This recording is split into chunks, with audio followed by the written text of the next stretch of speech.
Atrás da era dourada de Hollywood, cintilavam contos sombrios, mortes inexplicadas, escândalos abafados e segredos sussurrados que nunca deveriam ser revelados. Essas histórias enigmáticas de estrelas cujas vidas acabaram abruptamente ainda assombram Tinseltown, levantando questões perturbadoras. A fama ocultou verdades sinistras? Entre nas sombras onde a cortina nunca se fecha completamente e as cenas finais permanecem para sempre sem roteiro. Carl Alfalfa Switzer, 1959. Para sempre imortalizado como o travesso sardento em Our Gang, Carl Switzer teve dificuldades quando a fama infantil desapareceu. Por volta dos seus 20 e poucos anos, ele conciliava pequenos papéis de ator, trabalhos de treinamento de cães e outros negócios duvidosos.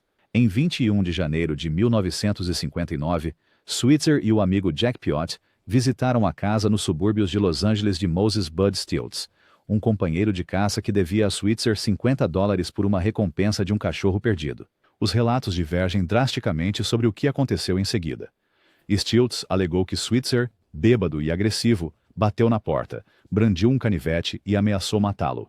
Stilts disparou um revólver .38 em legítima defesa, uma bala perfurando a virilha de Switzer e rompendo uma artéria. Piott testemunhou que Switzer apenas bateu com força exigindo o pagamento, e mostrou um canivete depois que Stilts puxou uma arma. Uma testemunha adolescente dentro da casa alegou posteriormente que Switzer apenas bateu na porta, depois lutou com Stilts pela arma antes que ela disparasse. A polícia encontrou um canivete debaixo do corpo de Switzer e um buraco de bala no teto, evidência de um tiro de advertência, mas sem impressões digitais na faca. O júri do legista considerou o tiro homicídio justificável após uma única audiência à tarde.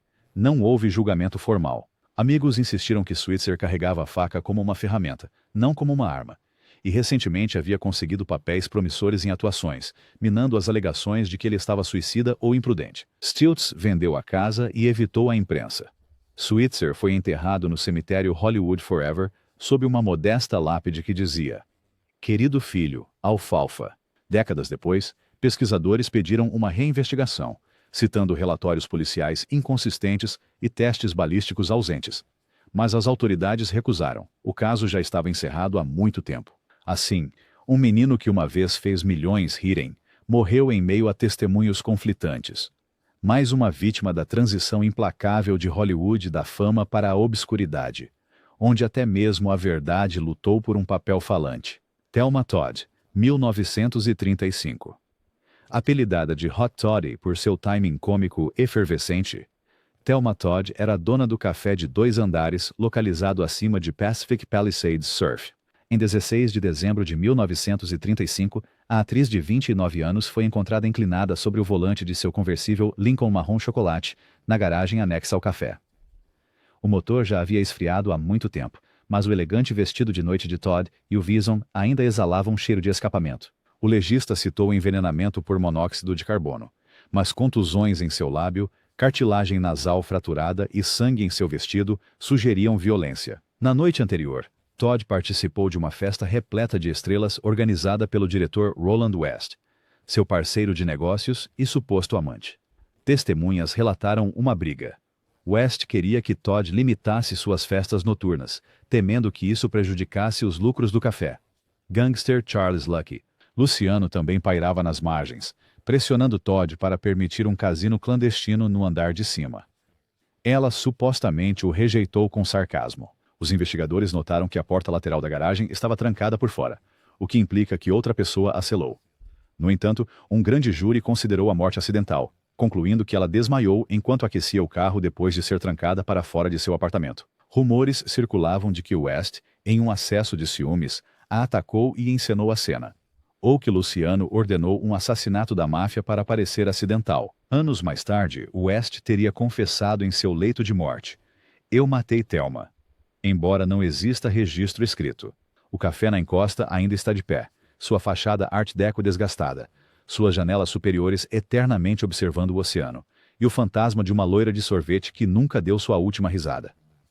George Reeves, 1959. Quando a polícia chegou na rua Benedict Canyon, número 1579, em 16 de junho de 1959, encontrou o Superman da televisão estirado nu em sua cama, uma Luger calibre 30 aos seus pés, uma bala alojada no teto. No andar de baixo, a noiva, A noiva, Leonor Lemon, e os convidados da festa continuaram a beber, afirmando que tinham ouvido um tiro, talvez dois. O Departamento de Polícia de Los Angeles declarou a morte em poucas horas, citando o suposto desânimo de Reeves devido a uma carreira estagnada. No entanto, havia inconsistências em abundância. Nenhuma digital na arma, hematomas na cabeça e no peito de Reeves. Marcas de pólvora que não correspondiam ao comprimento do cano da arma. A balística revelou 2 buracos de bala adicionais no chão do quarto, não explicados pelos investigadores. Reeves recentemente reacendeu o otimismo. Ele havia negociado um retorno a Adventures of Superman e garantido novos papéis em filmes. Sua complexa rede romântica aprofundou a suspeita. Durante anos, ele havia se envolvido com Toni Mannix, esposa do influente, cujos rumores indicavam envolvimento com a máfia em favor do estúdio. Reeves terminou o caso para se casar com Lemon. As colunas de fofocas comentavam que Toni estava de coração partido. Ed, enfurecido. Alguns testemunhos alegam que os guarda-costas de Mannix seguiram Reeves nas semanas antes de sua morte. A declaração de Lemon mudou. Ela brincou. Ele está indo para cima para se matar. Momentos antes do tiro. Depois negou ter ouvido qualquer coisa. Uma segunda autópsia em 1999 encontrou contusões inexplicadas, mas evidências insuficientes para reverter a decisão. Livros como Hollywood Kryptonite argumentam que Mannix ordenou um assassinato. Outros apontam Lemon em uma confrontação bêbada. No final, a morte do Homem de Aço permanece envolta em dúvidas pesadas. Prova de que até mesmo super-heróis não podem escapar da mortal gravidade da intriga de Hollywood. Marilyn Monroe, 1962. Às 4h25 da manhã, no dia 5 de agosto de 1962, o Dr. Ralph Grinson olhou pela janela do quarto de Marilyn Monroe, quebrou-a com um atiçador de lareira e encontrou a atriz nua, de bruços, segurando um telefone. Garrafas vazias de Nembutal alinhavam o criado mudo. No entanto, a autópsia não encontrou resíduos em seu estômago, sugerindo administração por supositório ou injeção. Monroe passou os últimos meses oscilando entre a esperança, novas ofertas de filmes, um romance reacendido com o astro do beisebol Joe DiMaggio, e o desespero alimentado por barbitúricos. Dependência. Diários e arquivos do FBI sugerem casos com o presidente John F. Kennedy e o procurador-geral Robert Kennedy. Vizinhos relataram ter ouvido um helicóptero pousar perto de sua casa em Brentwood, horas antes de sua morte. Outros afirmam que Robert foi visto saindo da propriedade. A cronologia da governanta Eunice Murray mudou repetidamente. Primeiro dizendo que descobriu Monroe à meia-noite. Depois, às 3 da manhã. Por que Murray lavou os lençóis antes da polícia chegar? Porque o diário pessoal de Monroe estava desaparecido. O sargento do Departamento de Polícia de Los Angeles, Jack Clemons, o primeiro a chegar ao local, observou que parecia arrumado demais, como se tivesse sido armado. O médico legista, Thomas Noguchi, questionou em privado a ausência de cápsulas de pílulas em seu trato digestivo. Em 1982, o promotor distrital de Los Angeles reabriu o caso, mas obstáculos políticos mantiveram os arquivos selados. As teorias variam desde o silenciamento pela CIA, temendo o conhecimento de Monroe sobre planos cubanos através de confidências, até a retaliação da máfia contra os Kennedys. Outros argumentam overdose acidental. Monroe, incapaz de dormir, misturou hidrato de cloral com Nembutal sob ordens médicas. No entanto, o telefone em sua mão sugere um último pedido abortado de ajuda. Sua vigília à luz de velas atraiu 100 mil enlutados. Mas o verdadeiro memorial é um interminável debate. A estrela mais brilhante de Hollywood se apagou sozinha, ou sua luz foi deliberadamente extinta? Jean Harlow, 1937. Apelidada de loira platinada, Jean Harlow eletrizou o público da era da depressão com sua sexualidade franca e humor astuto. Em 1937, ela era a principal atração da MGM, filmando Saratoga, ao lado de Clark Gable, quando desmaiou com náuseas e inchaço. Os médicos do estúdio descartaram como gripe, insistindo que ela voltasse ao set. Na verdade, Harlow sofria de nefrite avançada, uma consequência da escarlatina aos 15 anos. Ao longo de 9 dias, seu rosto inchou, o hálito cheirava a urina, e ela implorou: "Mãe, eu não posso respirar." Os executivos da MGM proibiram visitas, temendo má publicidade, enquanto sua mãe, uma cientista cristã dominadora, resistia à hospitalização. Quando os médicos finalmente a internaram no Hospital do Bom Samaritano, já era tarde demais. Harlow morreu no dia 7 de junho, aos 26 anos. A causa oficial: insuficiência renal aguda. No entanto, teorias da conspiração surgiram no vácuo. 2 anos antes, o marido de Harlow, produtor, Paul Byrne foi encontrado baleado em sua casa em Benedict Canyon.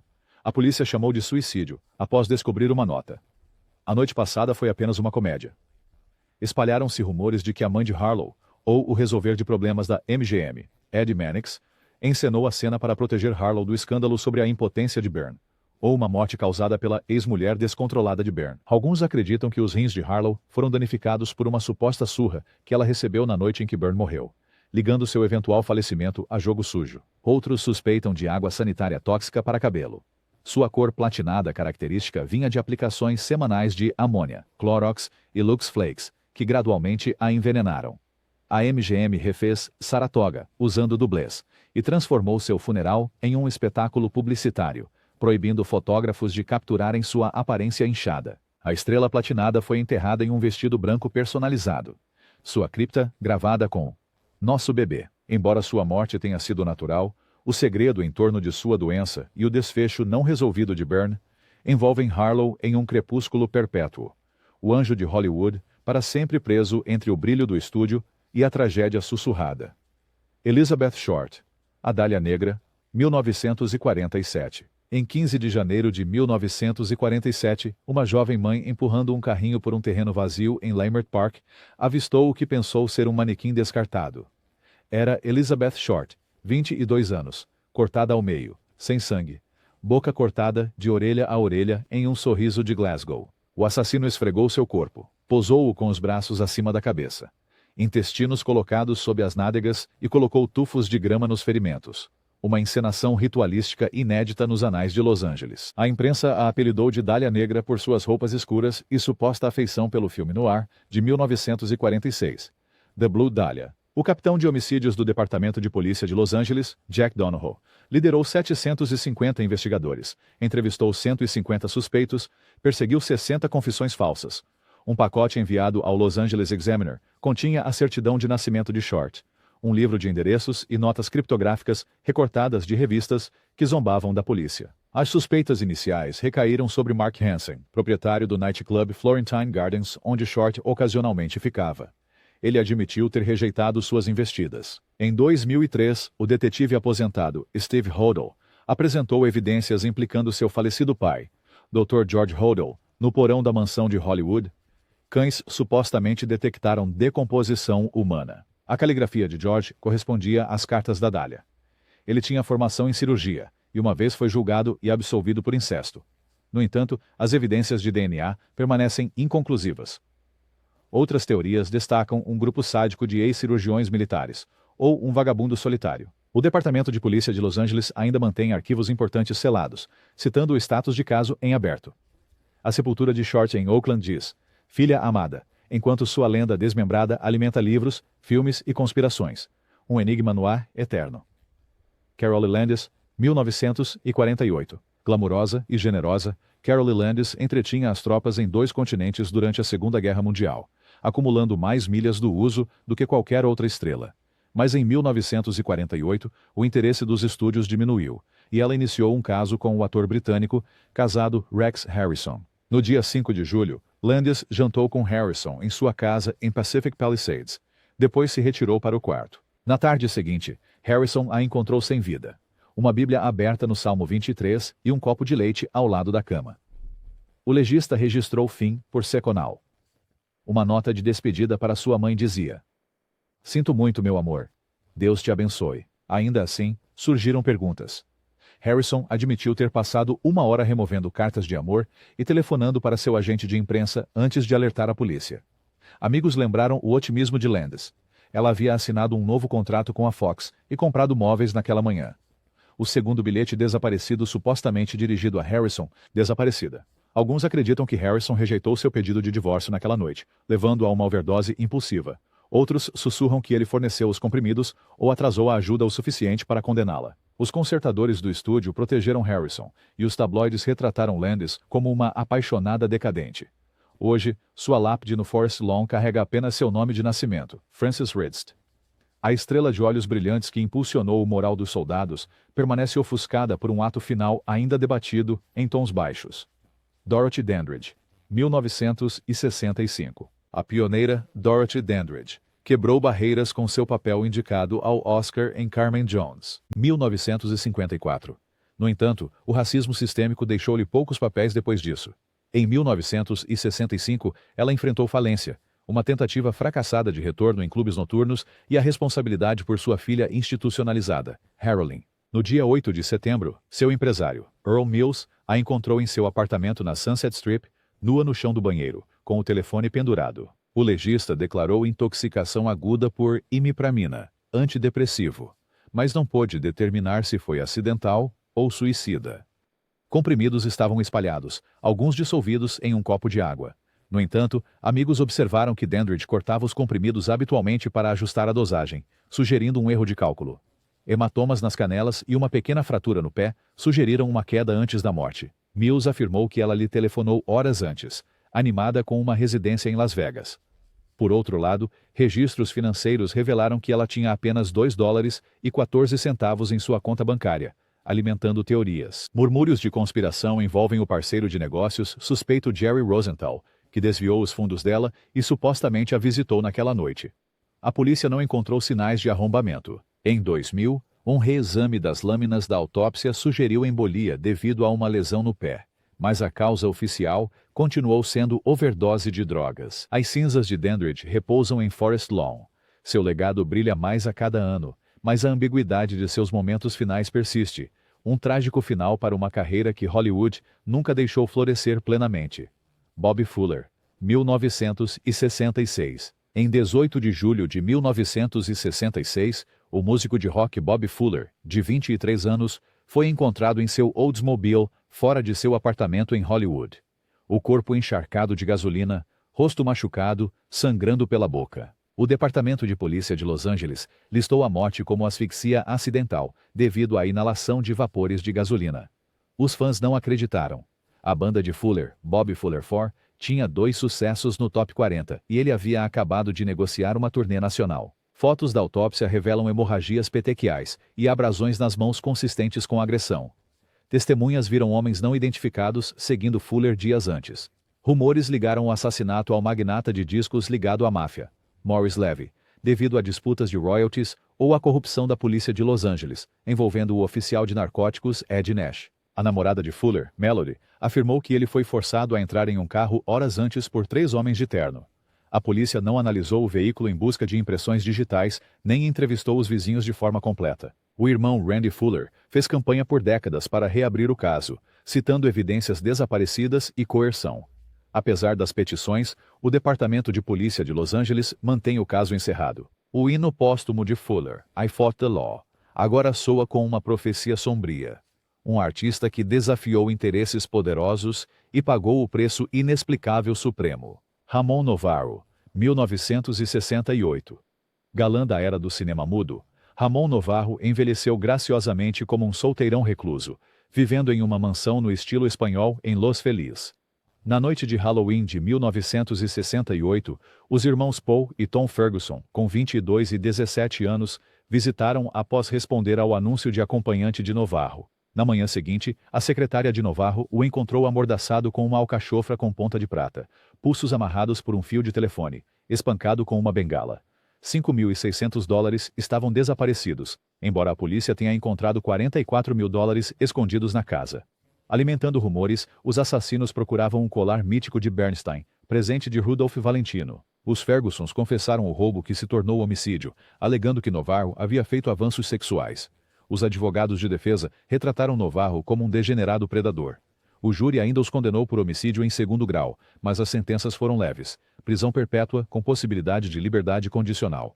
Ambos estavam livres em menos de 2 décadas. Ativistas denunciaram o preconceito homofóbico que retratava a vítima como culpada. Não respondido. Quem informou os irmãos sobre a riqueza de Novarro? Outros orquestraram o ataque? Alguns apontam para quadrilhas de extorsão organizadas que visavam atores de armário, facilitadas por policiais corruptos. O fim brutal de Novarro expôs a perigosa corda bamba que os artistas LGBTQ+ andavam na Hollywood de meados do século. Sucesso construído com dissimulação, eternamente vulneráveis aos que traficavam segredos e violência. Thomas Ince, 1924. No fim de semana de 15 de novembro de 1924, o pioneiro do cinema, Thomas Harper Ince, embarcou no iate opulento do magnata dos jornais William Randolph Hearst, a Oneida, para o que foi anunciado como um cruzeiro de aniversário. Também, a bordo, a atriz Marion Davies, amante de Hearst, o gênio cômico Charlie Chaplin, a colunista Luella Parsons e uma pequena comitiva de estrelas de Hollywood. 2 dias depois, Ince foi apressadamente retirado da embarcação em San Diego e morreu a caminho de Los Angeles, seu corpo rapidamente cremado. Os veículos de imprensa de Hearst anunciaram insuficiência cardíaca causada por indigestão aguda. Rumores se espalharam instantaneamente. Alguns afirmavam que Hearst, em um acesso de ciúmes, confundiu Ince com Chaplin na cabine escura de Davis e disparou uma pistola, o barulho abafado pela banda de jazz do navio. Outros sussurravam que o assistente de Chaplin viu Ince ser carregado para fora com um ferimento de bala na cabeça. Luella Parsons, então, uma modesta redatora, supostamente deixou o iate brandindo um contrato vitalício com os jornais Hearst, alimentando rumores de dinheiro para silenciar. O atestado de óbito oficial citou angina pectoris, mas nenhuma autópsia foi realizada, e as autoridades federais nunca questionaram os passageiros. A viúva de Ince, Nell, viajou para a Europa com seus filhos e recusou entrevistas. Décadas depois, os diários do diretor, King Vidor, e do confidente de Chaplin, Harry Crocker, repetiram a história do tiroteio, embora ambos admitissem que não tinham provas, apenas fofocas de bastidores e o silêncio curioso que se seguiu. Ince, o pai do western, que revolucionou a produção de estúdios com seu lote Inceville, desapareceu atrás de uma cortina de disparos sussurrados e cumplicidade jornalística. A sua cremação abrupta, o controle férreo de Hearst sobre a imprensa e a amnésia seletiva da elite de Hollywood forjaram uma das primeiras e mais duradouras lendas de Tinseltown. Uma história de origem para o código de silêncio que encobriria inúmeros escândalos vindouros. Olive Thomas, 1920. Uma figura da era do jazz, com olhos violetas e um sorriso malicioso, Olive Thomas ascendeu rapidamente de beleza dos Ziegfeld Follies, a sensação do cinema mudo, em apenas 4 anos. Em setembro de 1920, ela estava de férias em Paris com o marido Jack Pickford, irmão da queridinha da América, Mary Pickford, na esperança de consertar um casamento tempestuoso marcado por abuso de substâncias e infidelidade mútua. Nas primeiras horas do dia 5 de setembro, Thomas entrou cambaleando no banheiro do Hotel Ritz e engoliu uma grande dose de bicloreto de mercúrio, um composto corrosivo, prescrito a Jack para sífilis crônica. Ela gritou: "Oh meu Deus!", acordando Jack, que tentou em vão induzir o vômito. Após 5 dias agonizantes, Thomas morreu, com o esôfago queimado e os rins falhando. As autoridades francesas classificaram como acidental, mas as manchetes em casa gritavam. Colunas de fofocas especulavam que Thomas descobriu o último caso de Jack, ou uma gravidez secreta. Outros propuseram um cenário mais sombrio, que Jack, reputadamente violento quando bêbado, forçou o veneno sobre ela. A garrafa tinha um rótulo francês, com uma caveira e ossos cruzados. Será que a confusão linguística teve algum papel? Publicitários de Hollywood criaram histórias de identidade equivocada entre frascos de remédios, mas pessoas de dentro sussurravam sobre brigas alimentadas por drogas em clubes noturnos de Montmartre. A família Pickford usou sua influência.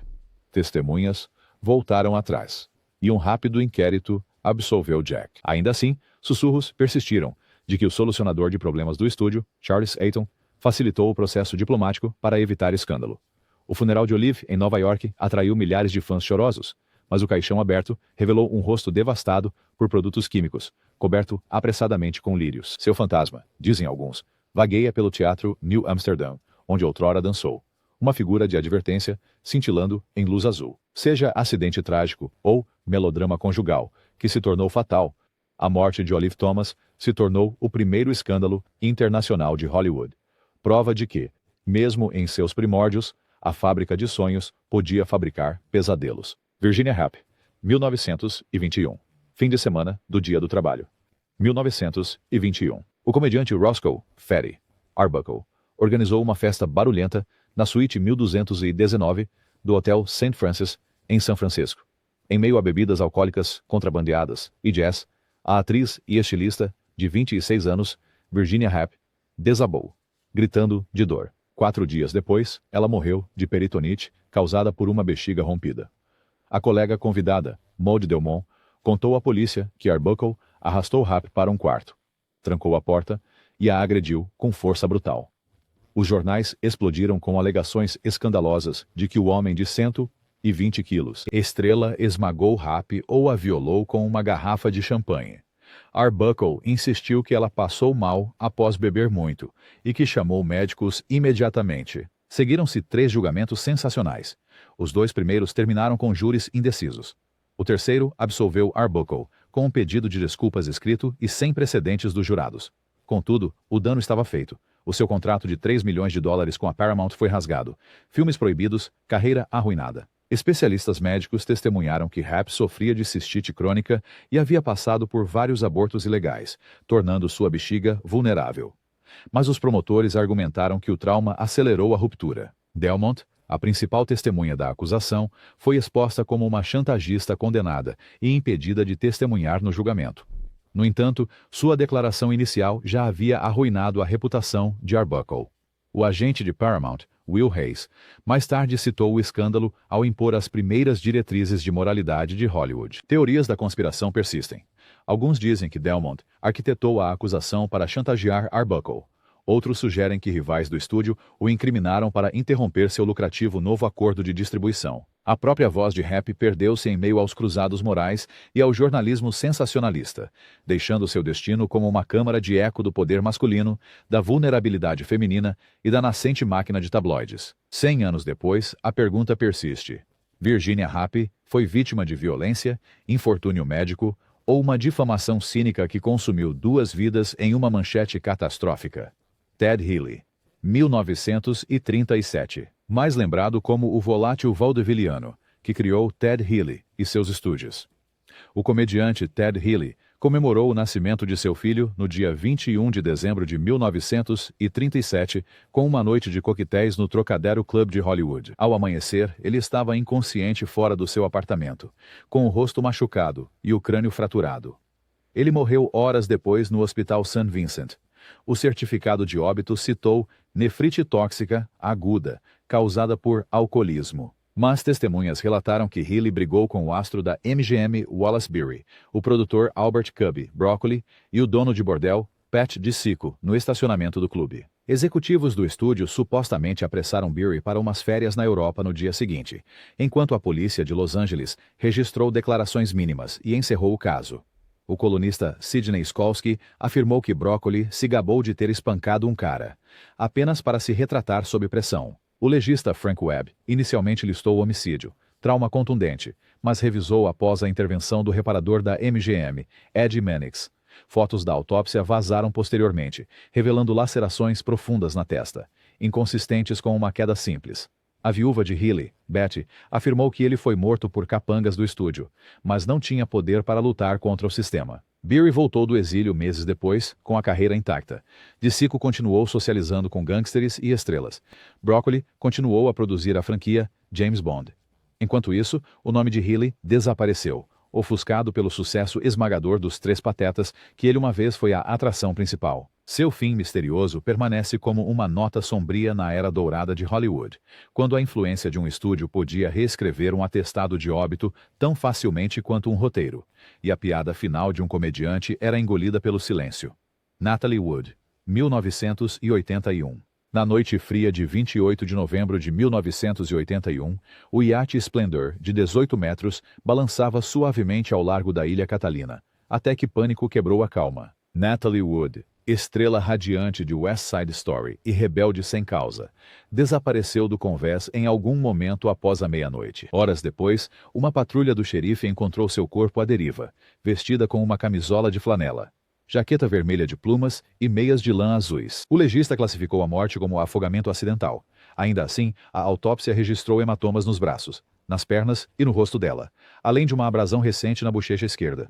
Por que uma aquafóbica inveterada se aventuraria sozinha em um ondulado e escuro Pacífico? O capitão Dennis Davern, mais tarde, jurou que uma discussão entre Wood e o marido Robert Wagner estourou por causa do ator Christopher Walken. Davern afirma que Wagner quebrou uma garrafa de vinho, gritando: "Está tentando seduzir minha esposa?" antes que a estrela subisse furiosa para o convés. Ele também alega que Wagner atrasou o pedido de socorro por rádio por mais de 1 hora, ordenando-lhe que a procurasse em vez de chamar a guarda costeira. Os investigadores observaram que o bote do iate estava sem a chave e o cabeçote do remo, sugerindo um lançamento apressado e desajeitado. Em 2011, o Departamento do Xerife do Condado de Los Angeles reabriu o caso. O legista alterou a causa da morte para afogamento e outros fatores indeterminados, citando o provável tempo das contusões antes de ela entrar na água. Wagner foi reclassificado como uma pessoa de interesse, mas nenhuma acusação foi feita. Amigos lembram Wood, confidenciando que a água é má, e temendo que pudesse ser assassinada em um barco. Décadas depois, o Pacífico ainda guarda seu segredo. Natalie escorregou, fugiu ou foi empurrada. Na memória coletiva de Hollywood, sua última noite permanece como um tableau no ar, iluminado pela lua, sussurrado e não resolvido.